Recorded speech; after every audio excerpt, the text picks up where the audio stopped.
The first time I stood beneath the stone monument sign, I wasn't angry. I was quiet. Cars rolled past me through Rotterdam gates.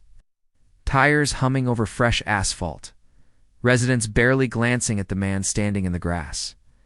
The entrance was immaculate, stacked limestone pillars, uplighting tucked into mulch beds, the neighborhood's name carved in polished brass. They looked permanent, official, but the ground beneath those pillars was mine. I reached down and brushed aside a patch of tall fescue until my fingers found the top of an old iron survey stake, weathered, crooked, unremarkable. According to my deed, that small piece of rust marked the boundary of my acreage. 2,700 acres inherited and recorded in black and white. They had landscaped it, paved it, maintained it, they just never owned it. What unsettled me wasn't the land itself, it was the assumption, the certainty that no one would ever question it. And that's when I started asking how it happened. I inherited the land from my uncle 3 years ago. He'd spent most of his life assembling it piece by piece, timber tracts from retiring farmers. A stretch of pasture that bordered the creek, a few undeveloped parcels nobody else wanted. 2,700 acres. In total, though it never felt like a number to me, it felt like responsibility. I live in the old farmhouse near the northern boundary. It's nothing impressive, tin roof, deep porch, windows that rattle in heavy wind, but it's steady. My mornings are predictable. Coffee before sunrise, a slow walk along the fence lines, the sound of pine needles shifting when the breeze moves. I'm not a developer. I've never attended an HOA meeting in my life. When my uncle sold off 80 acres decades ago and a subdivision went in, I assumed the paperwork was clean. Roads, utilities, entrance, surely all of that had been handled properly. I'm not anti-HOA. I just prefer distance. The first sign something was off came in the mail, a county tax reassessment. The entrance parcel was still listed under my acreage. When I started looking closer, the subdivision is the kind of place that prides itself on order. Lawns trimmed to the same height, mailboxes identical in shape and color, roof lines consistent, exterior paint pre-approved. They publish quarterly newsletters reminding residents about compliance deadlines and seasonal decor guidelines. Everything has a standard. Everything has oversight.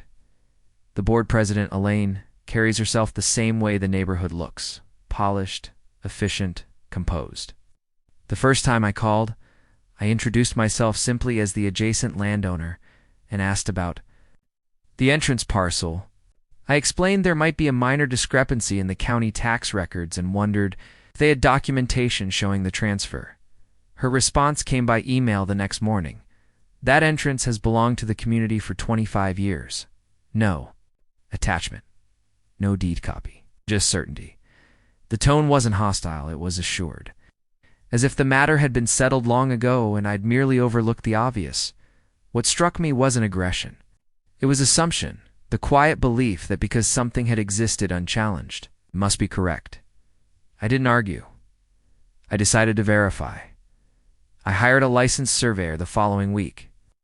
I didn't mention it to the HOA. I wanted facts before conversation. He arrived in a white pickup with a tripod, a metal detector, a stack of folded plats that looked older than both of us. For 2 days he worked the boundary line. Orange flags appeared in the soil like quiet exclamation points. The metal detector gave short, sharp pings when it passed over buried rebar and century-old markers. We spread maps across the hood of his truck, weighing them down with a thermos and a crescent wrench while he traced property lines with a calloused finger. The subdivision itself had been properly platted. Roads, utility corridors, drainage easements, those were all recorded. But the decorative entrance parcel, the stone monument, the gate columns, the landscaped frontage, that strip had never been formally deeded out of my uncle's acreage. The asphalt drive crossing the line carried an implied access easement for utilities and passage.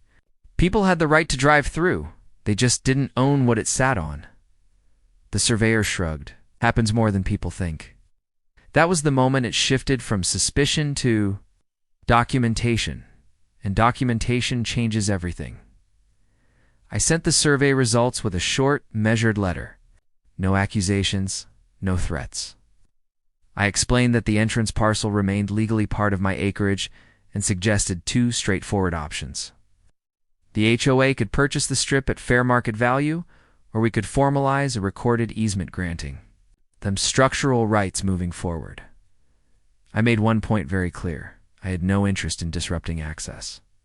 Residents would continue to drive in and out without interference. The response arrived through their attorney.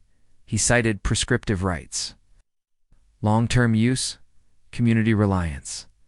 The tone had shifted. It was no longer neighborly clarification. It was positioning. Elaine followed up separately, suggesting I might be misinterpreting rural boundary remnants, as if the survey stakes were sentimental artifacts instead of legal markers. The message beneath the language was simple. This has existed for decades, and you won't challenge it. They were betting on inconvenience. On hesitation, I didn't argue. I didn't reply publicly. I didn't post signs or send demands. I just kept paying the property taxes on land they believed was already theirs, and I started thinking differently, not about access, but about leverage. I scheduled a consultation with a property attorney who specialized in rural boundary disputes. I brought the survey, the original deed, and copies of every email exchange. He ordered a full title search. 2 weeks later, we sat across a polished oak desk while he walked me through the findings. There was no recorded deed transferring the entrance parcel out of my uncle's acreage, no perpetual structural easement.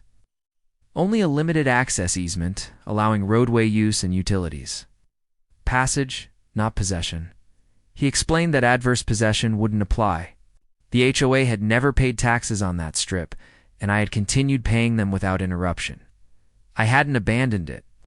On paper, ownership was clean. Then he outlined my options.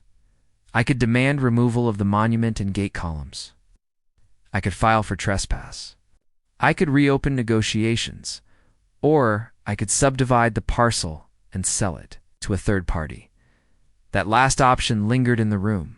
If someone else owned the land beneath their entrance, the HOA wouldn't be negotiating with me anymore. They'd be negotiating with a stranger who had no history, no patience, no reason to discount leverage. I didn't announce anything. I simply began preparing paperwork. The subdivision paperwork took 6 weeks. Surveys were filed. Legal descriptions were carved down to metes and bounds. The county approved the separation without objection. 2.3 acres became its own parcel, clean and transferable, entirely lawful, entirely quiet. I didn't notify the HOA. One Tuesday morning, a modest white sign appeared beside the stone monument, 2 to 3 acres. Commercial potential for sale. It wasn't flashy, just factual. By noon, my phone had 3 voicemails. By evening, I had 12 emails. Residents wanted to know what commercial potential meant. Was I building something? Was access changing? The board requested an urgent clarification. I replied with one sentence: it's surplus property. The attorney's letter arrived the next day, threatening an injunction if I interfered with community access. My attorney responded with copies of the recorded easement language. I wasn't blocking anything. Cars continued to pass under the wrought iron without interruption. I simply marketed what I owned. Interest came quickly. A regional cell tower company asked about sightlines and utility proximity. A landscaping supplier saw value in the frontage and daily traffic. I gave each inquiry the same calm treatment: site maps, zoning details, recorded EASEMENTS. Rumors spread faster than facts. At the next HOA meeting, attendance doubled. Homeowners began asking why the entrance had never been deeded properly, why taxes hadn't been verified, why the board had dismissed my initial offer to sell at appraisal value. The pressure shifted. It was no longer me versus the HOA. It was residents questioning leadership. 3 weeks later, a commercial investor submitted a formal offer above. Appraisal, clean terms, quick close. I accepted. Ownership transferred without ceremony. The gate stayed open. The monument stayed lit. But the land beneath them belonged to someone with no emotional history, no neighborly hesitation, and no reason to negotiate at a discount, and that changed the balance entirely. The email arrived late on a Thursday afternoon. The board was requesting mediation. The language was noticeably different this time. No references to prescriptive rights. No subtle suggestions that I had misread boundary remnants. Instead, they explained that the new owner had indicated a willingness to sell the entrance parcel at a premium and asked whether I would be open to facilitating a discussion. Facilitating, not defending. I agreed to attend one meeting. I was clear about the capacity. I wouldn't be there as a defendant or adversary. I would attend as an adjacent landowner who had once offered a simpler solution. The meeting was held in the community clubhouse. Attendance was heavier than usual. Residents weren't focused on me. They were asking their own board why the oversight had gone unnoticed for decades. Why documentation hadn't been verified when concerns were first raised. Elaine looked different, less polished, more tired. Authority hadn't vanished, but it had softened. The conversation had shifted.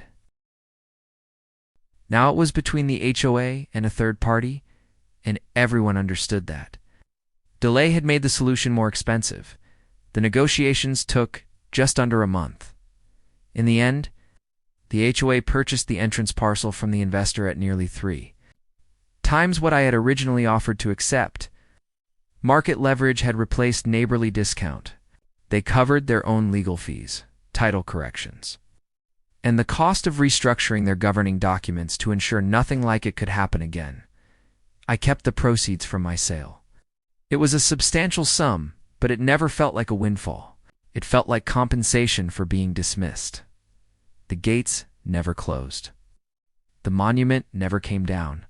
If anything, the entrance looks exactly the same as it did the day I first stood beneath it. The difference is invisible. The land beneath those stone pillars is now properly deeded, recorded, and taxed in the name of the community that uses it. Months later, I walked past again. Cars still rolled through without slowing. I didn't feel triumph, just clarity. Boundaries aren't loud, they're written. I never blocked the road. I never chained the gates. I never raised my voice in a meeting or sent a threatening letter. All I did was refuse to surrender something that was legally mine. Some neighbors wave now when they pass me on the county road. Few even stop to say they understood. Others look straight ahead, as if eye contact might reopen old discomfort. I don't blame them. Conflict, even quiet conflict, leaves a mark. Sometimes I wonder whether I should have handled it differently. Should I have pushed harder from the beginning, or offered more time before selling? There's a part of me that values harmony. There's another part that knows harmony without respect is just compliance. So I'll ask you, if someone built authority on your land and dismissed you when you asked for fairness, what would you have done? Or does patience end in being taken advantage of? Begin.